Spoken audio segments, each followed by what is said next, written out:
முன்ன நான் ஃபஸ்ட்டு போதை பண்ணுவேன், எங்கள் அம்மாவை அடிப்பேன், என் கூட இருக்கிறவங்கள அடிப்பேன், அடிக்கடிக்கு ஸ்டேஷனுக்கு போவேன், ஜெயிலுக்கு போவேன், ரோட்டில் சும்மாவே இருக்க மாட்டேன், வரவங்க போகிறவங்கள அடிப்பேன், வயசானவங்கள நோண்டுவேன், எல்லாமே பண்ணுவேன்.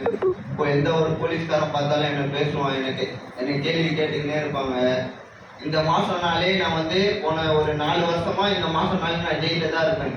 ஆனால் இந்த ஒரு வருஷம் ஒட்டி தான் நான் இந்த மாதத்துக்கு ஆண்டவரால ஒண்டி தான் முடியாது, யாராலையும் முடியாது. என்னை மாத்தின ஆண்டவர் எல்லாரையும் மாத்துவாரு.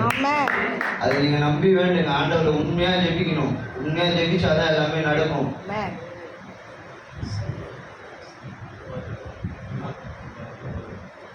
நான் டம் அடிப்பேன், சரக்கு குடிப்பேன், மாத்திரை போடுவேன், ஊசி அடிப்பேன், இந்த சொல்யூஷனு எல்லா போதையும் பண்ணியிருக்கேன். இப்போ எல்லாமே பண்ணிட்டு எந்த போதையும் பண்ணக்கூடாதுன்ட்டு நல்லதா திருந்தி வாழணுன்ட்டு தான் வந்திருக்கேன்.